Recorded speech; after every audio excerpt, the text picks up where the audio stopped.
नमस्कार, मी विशाल परदेशी. न्यूज 18 लोकमतच्या सगळ्या दर्शकांना प्रजासत्ताक दिनाच्या खूप खूप शुभेच्छा.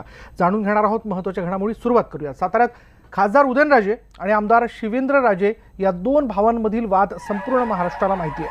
असं असताना दुसरीकडे शरद पवार राष्ट्रवादीच्या उदयनराजेंना तिकीट दिलं जाणार की नाही याबाबत चर्चा सुरू असताना आज साताऱ्यातील एका अद्ययावत रुग्णालयाच्या उद्घाटनाच्या प्रसंगी पवार साताऱ्यात आलेले होते. स्वागतासाठी आलेल्या दोन्ही राजेंना पवारांनी खुणवून दोघांनाही गाडीत बसण्यास सांगितलं आणि उदयनराजे शिवेंद्रराजे असे तिघे ते गाडीत बसले. त्याचवेळी शशिकांत शिंदेंनाही गाडीत बसण्यास सांगितलं आणि सर्किट हाऊसपासून ते उद्घाटन स्थळापर्यंत ते एकाच गाडीतून आले. गाडीतून येताना दोन्ही राजेंना मनोमिलनाबाबत सल्ला दिला असल्याची चर्चा राजकीय वर्तुळात सुरू आहे.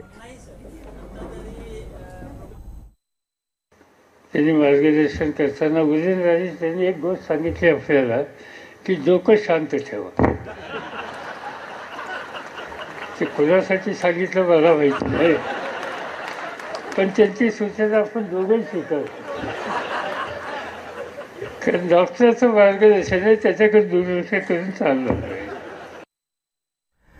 पुढे बघूयात. मुंबई गोवा महामार्गावरील पीर लोटे इथं ग्रामस्थांच्या आंदोलनाला हिंसक वळण लागलंय.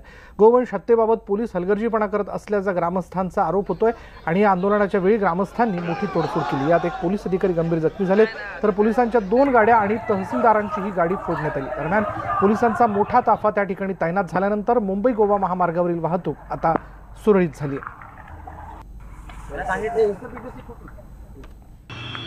मुंबई गोवा महामार्गावर 26 जानेवारी दिवशी पिरलोटे भागामध्ये खेडच्या जवळ असलेल्या अगदी पहाटे 6 वाजल्यापासून पावणे 6 वाजल्यापासून तणावपूर्ण परिस्थिती राहिली. खरं तर मोठं आंदोलन झालं. हायवे रोखला गेला पहाटे पावणे 6 वाजल्यापासून आणि पोलिसांच्या गाड्या पण जाळण्यात आल्या. जमावाकडून अनेक गाड्यांची तोडफोड करण्यात आली. जे येणारे जाणारे वाहन चालक होते तर त्यांची वाहनांचीही तोडफोड करण्यात आली.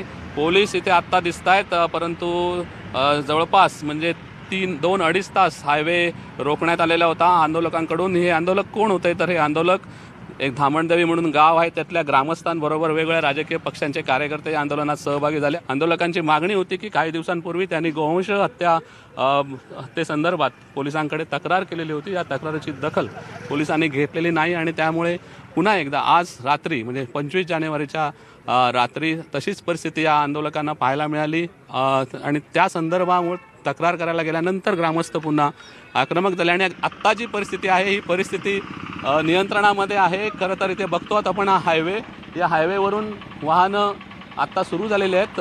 पोलीस पुरेशा संख्येने इथे दाखल आहेत. आणखी कुमक ही आत्ता इथे पिरलोटेमध्ये दाखल झालेली आहे आणि आज दिवसभर या आंदोलकांची हे कोण आंदोलक होते, त्यात कुठल्या राजकीय पक्षाचे कार्यकर्ते होते, त्यांनी जमाव हिंसक कसा झाला, दगडफेक कशी झाली, सर्वसामान्यांना विशेषतः या सगळ्याचा फटका बसला. 3 तास हा हायवे रोखण्यात आलेला होता आणि इथे आंदोलक हिंसक झालेले होते. पोलिसांनी आत्ता परिस्थिती नियंत्रणात आणलेली आहे. विजय बासुतकरसह दिनेश केळुसकर, न्यूज 18 लोकमत, पीर लोटे, खेड.